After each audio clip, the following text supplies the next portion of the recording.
मैं आपको आज दो तीन चीजें कहना चाहता हूं, मगर मेरी माइंड में एक सवाल है। तो सबसे पहले मैं आपसे सवाल पूछना चाहता हूं, देखना चाहता हूं, आप में से आपने देखा होगा अमेरिका के राष्ट्रपति ने स्टॉक मार्केट की धज्जियां उड़ा दी हैं, देखा होगा, देखा ना? अच्छा, आप मुझे बताइए, आप में से, इस भीड़ में से कितने लोग स्टॉक मार्केट में पैसा डालते हैं? हाथ उठा के दिखाइए। अब ये देखिए, घूम के देखिए, यहां पे 1% से कम लोग स्टॉक मार्केट में पैसा डालते हैं, 1% से कम। अगर यहां 100 लोग हैं तो एक हाथ उठ रहा है। तो ये स्टॉक मार्केट आपका औजार नहीं है, इसमें अनलिमिटेड पैसे बने, मगर इसका फायदा आपको नहीं मिला।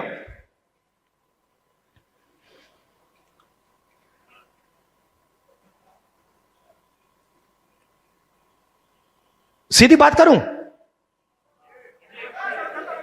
सीधा बोलूं, ठोक के, हमारे यहां पे केपी सिंह जी हैं। कहां हैं केपी सिंह जी? आइए आइए। केपी सिंह जी, अब गलत मत मानना जो मैं कहने जा रहा हूं।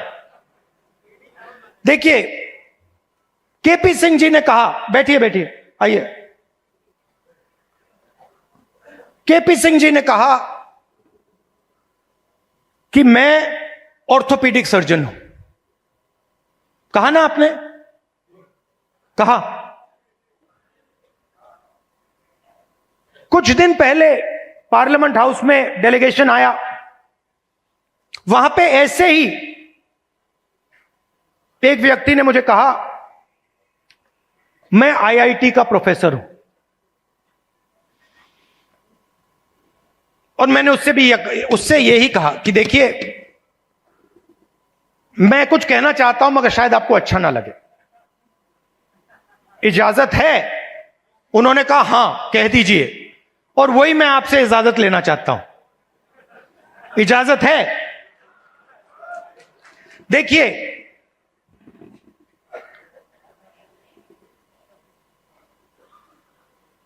आप में ऑर्थोपीडिक सर्जन की स्किल है, ऑर्थोपीडिक सर्जन की नॉलेज है, ज्ञान है। जो ऑर्थोपीडिक सर्जन होता है वो आप में सब कुछ है, मगर आप ऑर्थोपीडिक सर्जन नहीं हो। क्यों? क्योंकि पूरा का पूरा सिस्टम आपके खिलाफ काम करता है। आप सोचते हो कि आप ऑर्थोपीडिक सर्जन हो,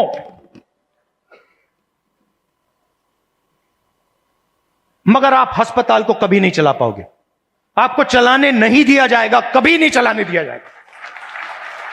और अगर आप में क्षमता चलाने की हो तो आपको फाइनेंस नहीं मिलेगा, पैसा नहीं मिलेगा, बैंक लोन नहीं मिलेगा। और अगर आपने बैंक लोन ले लिया और आपने अस्पताल भी शुरू कर दिया, तब ब्यूरोक्रेसी आपको रोकने की कोशिश करेगी। तो आपके मन में लग रहा है आपको कि मैं ऑर्थोपीडिक सर्जन हूं, मगर ऑर्थोपीडिक सर्जन के सच्चे औजार आपके हाथ में नहीं है, आपके खिलाफ काम कर रहे हैं।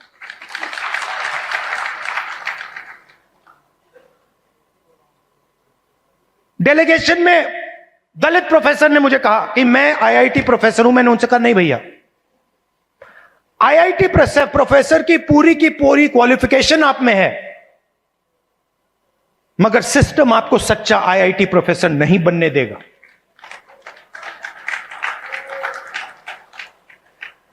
और यह सच्चाई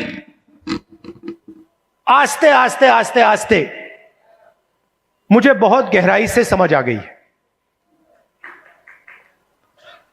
इस देश में अगर आप दलित हो,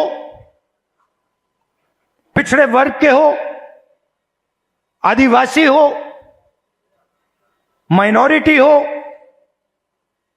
और उसमें मैं महिला भी जोड़ सकता हूं, पिछड़ा बोला, ईबीसी हो, अति दलित हो, अगर आप अपर कास्ट के नहीं हो तो आप सेकंड क्लास सिटीजन हो। और मैं ये ऐसे नहीं बोल रहा हूं, मैं सोच समझ के बोल रहा हूं, मैं पढ़ लिख के बोल रहा हूं, और मैं सिस्टम को बहुत गहराई से देखने के बाद बोल रहा हूं। मैं आपको 2-3 उदाहरण देना चाहता हूं। तेलंगाना में हमने कास्ट सेंसस किया, और बात अब तेलंगाना में कास्ट सेंसस से बहुत आगे निकल गई है।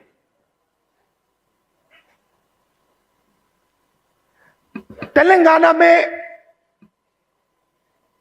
हम आपको ऐसा इंफॉर्मेशन दे सकते हैं, सामाजिक इंफॉर्मेशन, कि आप अपने सपने में भी नहीं देख पाओगे। वो कैपेबिलिटी अब तेलंगाना की सरकार के हाथ में है। मैं आपको आज स्टेज से बता सकता हूं कि अगर आप तेलंगाना में देखें और उन लोगों की लिस्ट निकालें जिन्होंने बैंक लोन लिया है, सरकारी बैंक लोन, सरकारी बैंक से लोन या प्राइवेट बैंक से लोन, उस लिस्ट में आपको ना एक ओबीसी मिलेगा, ना एक ईबीसी मिलेगा, ना एक दलित मिलेगा, ना एक आदिवासी मिलेगा। तेलंगाना की सबसे बड़ी कंपनियों की आप लिस्ट निकालिए, उनके मालिकों की लिस्ट निकालिए, उनकी सीईओज की लिस्ट निकालिए। यह सब हम तेलंगाना में अब कर सकते हैं। उनकी मैनेजमेंट टीम की लिस्ट निकालिए, आप हैरान हो जाओगे। मैनेजमेंट में, सीईओ की लिस्ट में, मालिकों की लिस्ट में आपको ईबीसी, ओबीसी, दलित, अति दलित, आदिवासी कहीं नहीं मिलेंगे, है ही नहीं। मैं आपसे नहीं कह रहा हूं कि 5% हैं, मैं आपसे नहीं कह रहा हूं कि 5% हैं, 0 है, 0 है ही नहीं। और आप दूसरे तरफ मजदूरों की लिस्ट निकालो,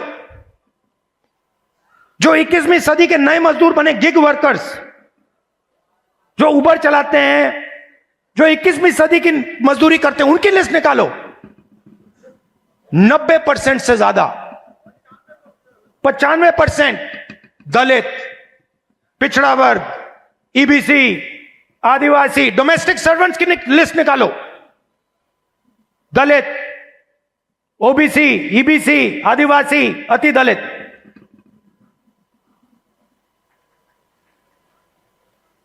और मैं सिर्फ कंपनियों की बात नहीं कर रहा हूं, मैं अस्पतालों की बात कर रहा हूं, शिक्षा के सिस्टम की बात कर रहा हूं, सरकार की बात कर रहा हूं, कॉर्पोरेट इंडिया की बात कर रहा हूं। जहां भी आप देखो, आप हो ही नहीं।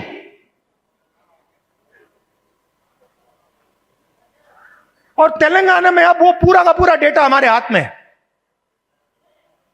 जो नरेंद्र मोदी जी आपके हाथ नहीं डालना चाहता है। इसीलिए आपने देखा कि जैसे ही हमें वो डेटा दिखा, हमने रिजर्वेशन को बढ़ा दिया।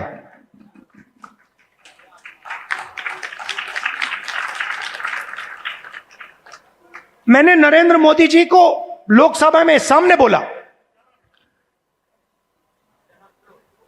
ये जो फेक दीवार बना रखी है 50% रिजर्वेशन की, इसको अगर आप नहीं तोड़ोगे तो हम इसको तोड़ के गिरा के फेंक देंगे।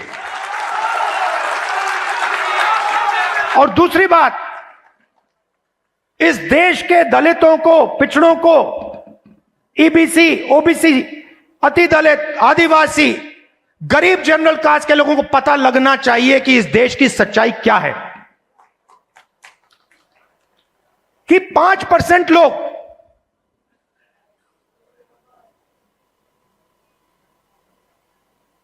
5% लोग इस पूरे के पूरे देश को चला रहे हैं।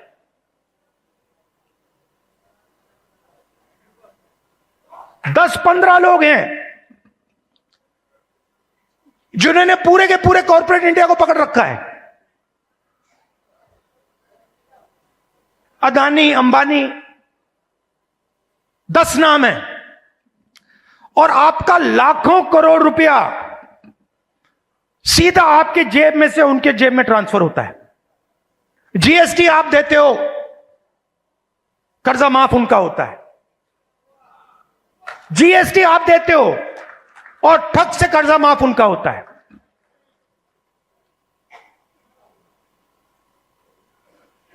आप स्कूटर में पेट्रोल भरते हो,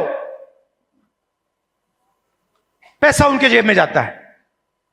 आप अपने बच्चों को कॉलेज यूनिवर्सिटी भेजते हो, पैसा उनके जेब में जाता है। आप बीमार होते हो, पैसा उनके जेब में जाता है। तो आप सबको घेर के रखा हुआ है, इसलिए आपसे सांस नहीं ली जा रही है।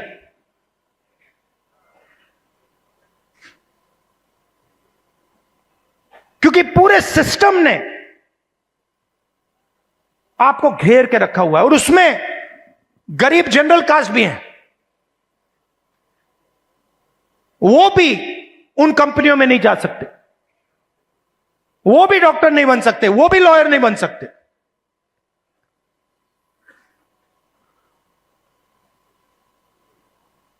मैं छोटा सा उदाहरण देता हूं आपको। सुल्तानपुर में मैं गया, वहां पे चेतराम मोची जी हैं। पता नहीं आपने वीडियो देखा नहीं देखा? देखा था? तो मेरी दोस्ती हो गई उनसे। मैंने गाड़ी रोक दी, मैं वहां जाके बैठ गया। मैं आपको बताना चाह रहा हूं कैसे फंसाया गया है, किस प्रकार से फंसा के रखा हुआ है। मैं गया, 40 मिनट में उनके साथ बैठा। मैंने देखा कि हुनर की कोई कमी नहीं है। उनसे आप कोई भी उनको आप कोई भी जूता दे दो और कहो भैया इसको बना दो, कोई भी हो, मतलब ब्रांडेड जूता हो, ये आपने ये पहना हुआ ये हो, कुछ भी, 2-3 घंटे में वही जूता आपको मिल जाएगा, उससे अच्छा मिल जाएगा। और मैंने उनसे पूछा आप यहां कितने साल से हो? कहते हैं 40 साल से हूं राहुल जी, 40 साल। फिर मुझे देख के कहते हैं राहुल जी ये मेरा बेटा है, अब ये यहां मेरे साथ काम नहीं करना चाहता। तो मैंने कहा क्यों? और फिर सिर नीचे करके कहते हैं कि राहुल जी 40 साल में मुझे किसी ने इज्जत नहीं दी। एक ही आदमी ने, मेरे पिता ने मुझे रिस्पेक्ट और इज्जत दी थी। मैं यहां आता हूं, सुबह आता हूं, दिन भर काम करता हूं, घर चला जाता हूं। 40 साल में मुझे एक व्यक्ति ने इज्जत नहीं दी। अकेले काम कर रहे थे। बेटा कह रहा था मुझे नहीं करना काम, मैं जा रहा हूं, मैं नौकरी करूंगा। मैंने उनसे पूछा, मैंने कहा एक बात बताइए, अगर आप अपने काम को थोड़ा इंप्रूव करना चाहते हो तो आप क्या कदम लोगे? एकदम उन्होंने मुझे बोला कि देखिए राहुल जी, मैंने एक मशीन है, मैंने उसकी फोटो देखी थी, अगर वो मशीन मुझे मिल जाए तो मेरा काम डबल हो जाएगा ऐसे ही। तो हमने क्या किया, बहुत महंगी मशीन नहीं थी, हमने किसी राजनेता से वो मशीन डोनेट करा दी और उनको हमने मशीन दे दी। नहीं, अभी ताली मत बजाइए, अभी ठहर जाइए, ताली बजाने की बात अभी आ रही है। 3 महीने बाद मुझे फोन आता है,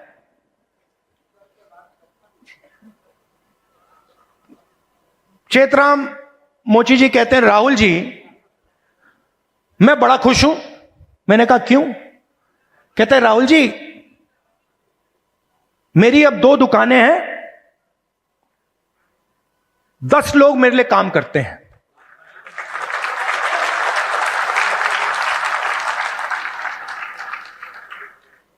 दस लोग मेरे लिए काम करते हैं, मेरी 2 दुकानें हो गई हैं।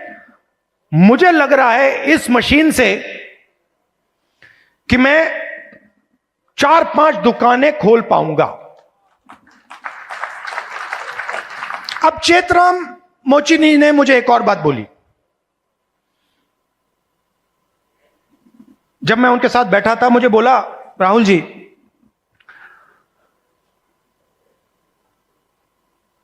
यूपी सरकार ने मुझे एक बार ट्रेनिंग पे बुलाया,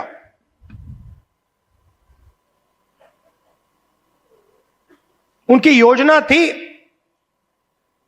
ट्रेनिंग पे बुलाया। तो मैंने उनसे कहा क्या सीखे? कहते राहुल जी मैं वहां गया, ट्रेनर से ज्यादा तो मुझे मालूम था। वो ट्रेनर को, मतलब वो तो ट्रेनर मोची ही नहीं था, उसको तो कुछ मालूम ही नहीं था। मैंने कुछ टाइम उसको समझाने की कोशिश की, मगर फिर वो समझा नहीं तो वापस आ गया। अब आप देखिए, हुनर किसके हाथ में है? चेतराम जी के हाथ में। ट्रेनिंग कौन दे रहा है?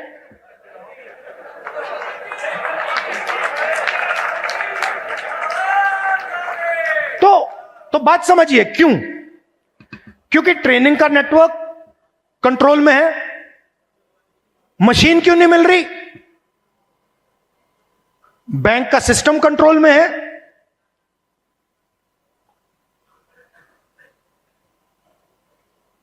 ट्रेनिंग क्यों नहीं हो रही?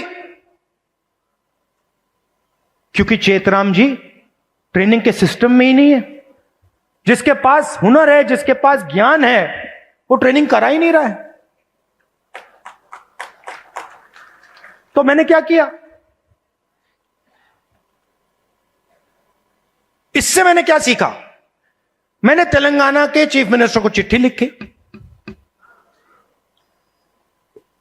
और मैंने उनको सुझाव दिया। मैंने कहा कि देखिए, ये पता लगाइए आप कर सकते हैं या नहीं।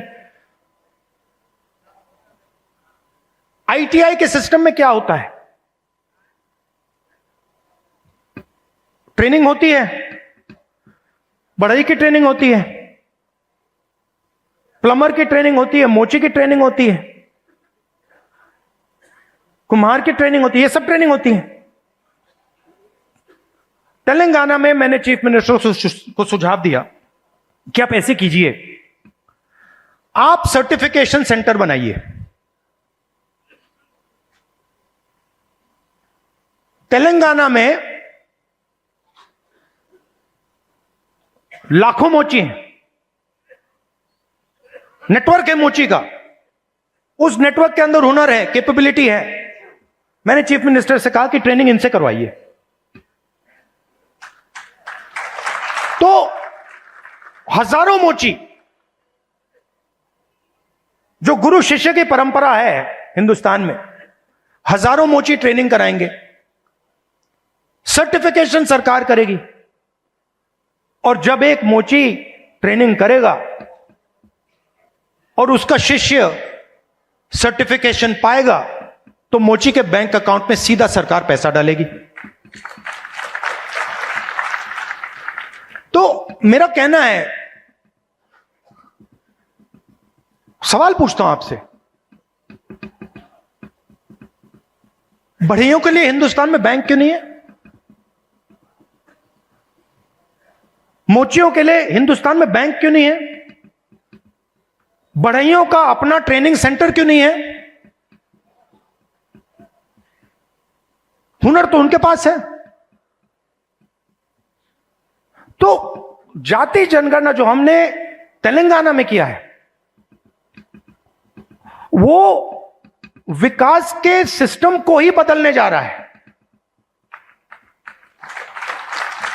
क्योंकि हम 21वीं सदी में जी रहे हैं।